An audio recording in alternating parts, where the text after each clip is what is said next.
सुधांशु जी, ये एक सवाल है कि वाकई बहुत सारी आशाएं और उम्मीदें थी, क्या 4 साल में उसका कुछ प्रतिशत भी पूरा हुआ है?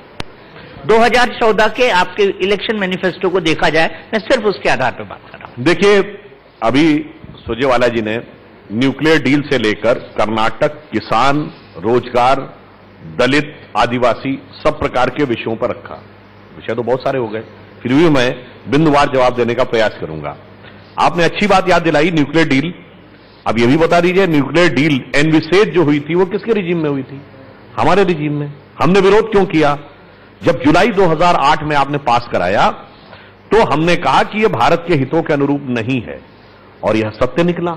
आज 10 साल हो गए हैं, 6 साल आपकी सरकार थी, कितनी बिजली पैदा हुई थी बताइए न्यूक्लियर पावर से भारत में, जिसके लिए दुनिया ने वोट फॉर कैश भी देखा था कि नोटों की गड्डियां संसद में रख के वह सरकार पार लगाई गई थी। मनमोहन सिंह जी अपेक्षाकृत एक स्टैंड न लेने वाले पीएम माने जाते थे, पर उन्होंने अगर स्टैंड लिया था अपनी पूरी सरकार में तो न्यूक्लियर डील पे स्टैंड लिया था अमेरिका के पक्ष में, इसलिए हमारा विरोध था और वो प्रूव हो गया है आज। अब आइए कर्नाटक के ऊपर। आपने बात कही, सही बात है, दुनिया को पता है कि 104 ज्यादा होता है, 116 ज्यादा होता है। हम ये मानते हैं कि हम स्पष्ट बहुमत से दूर रह गए। कितना? 8 कदम दूर। इसलिए हम सरकार, हमारी विजय नहीं मानी जानी चाहिए, और जो 80 कदम दूर खड़े थे जनता दल एस, उनकी विजय मानी जानी चाहिए। जो 40 कदम दूर थे बहुमत से, उनके समर्थन को जायज माना जाना चाहिए। तो मैं तो सिर्फ यह कहूंगा कि आपका जो जनता दल के साथ नया नया इश्क हुआ है और आपकी सफलता की जो सितारे आपकी आंखों में चमक रहे हैं, यद्यपि मेरी शुभकामनाएं हैं, पर मैं ये कहना चाहूंगा कि इन सितारों के आगे जहां और भी हैं, और इश्क के इम्तिहान अभी और भी हैं।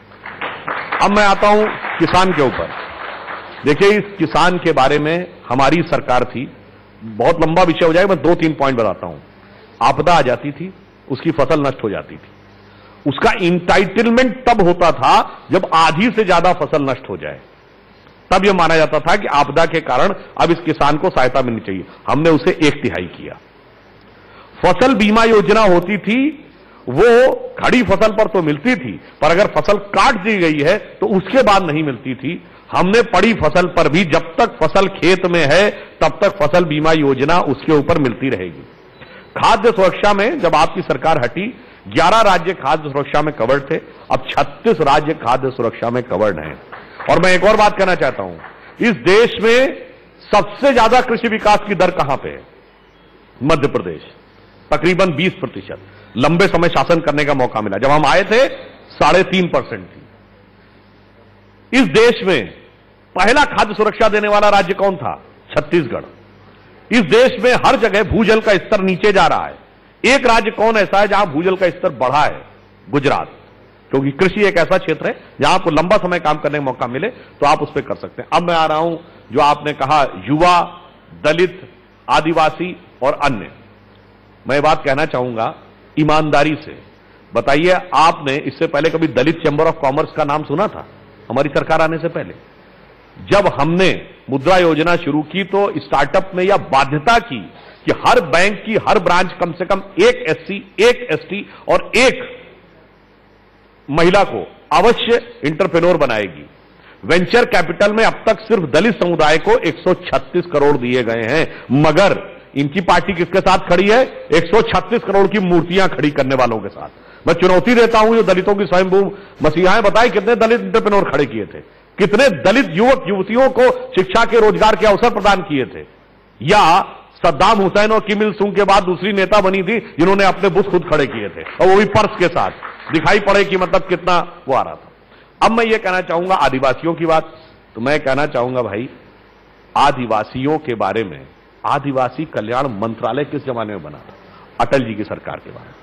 और एक और मैं बात कहना चाहूंगा, आदिवासियों के बीच में जाकर काम करने वाला भारत का सबसे बड़ा संगठन कौन है? वनवासी कल्याण आश्रम, जो राष्ट्रीय स्वयंसेवक संघ से जुड़ा हुआ है। इसलिए ईमानदारी से दलितों के बीच में काम करने वाला सबसे बड़ा संगठन कौन है? सेवा भारती, जो आरएसएस से जुड़ा हुआ है। तो हम ईमानदारी से काम करते हैं, शांति से काम करते हैं और उनकी वास्तविक ताकत बढ़ाने के लिए काम करते हैं। और आप लोगों को, जो आपने कहा ना 48 साल बनाम 48 महीने, वैसे पूरी पार्टी मिला लिया है, 57-58 साल शासित किया है। अगर ईमानदारी से दलितों के लिए काम किया होता तो मैं दावे के साथ कह सकता हूं कि 48-50 साल तक काम करने के बाद दलितों को उन सारी चीजों के ऊपर मोहताज रहने की जरूरत नहीं पड़ती जो आज भी स्थिति बनी हुई है। और अंत में एक वाक्य कहूंगा, जो आपने कहा ना कि केवल बोलते हैं करते नहीं। इंदिरा जी ने 1970 में नारा दिया था गरीबी हटाओ, और 2013 में सोनिया गांधी जी ने कहा कि हम देश के 2/3 लोगों को खाद्य सुरक्षा देना चाह रहे हैं। यानी 43 साल के बाद 2/3 लोगों को 2 जून का खाना नसीब नहीं था। और सुनिए, यह भी बड़ा बढ़िया आंकड़ा इन्हीं सरकार में था। गरीबी रेखा के नीचे कितने लोग हैं? 30%। और खाद्य सुरक्षा कितने लोगों को दी जा रही थी? 2/3 लोगों को, यानी 66-67%। तो भाई साहब, ये 37% लोग ऐसे कौन थे जो गरीब तो नहीं थे पर 2 जून का खाना उन्हें नहीं मिल रहा था। इससे साफ हो जाता है कि कौन हकीकत बताता है और कौन जुमलेबाजी करता है।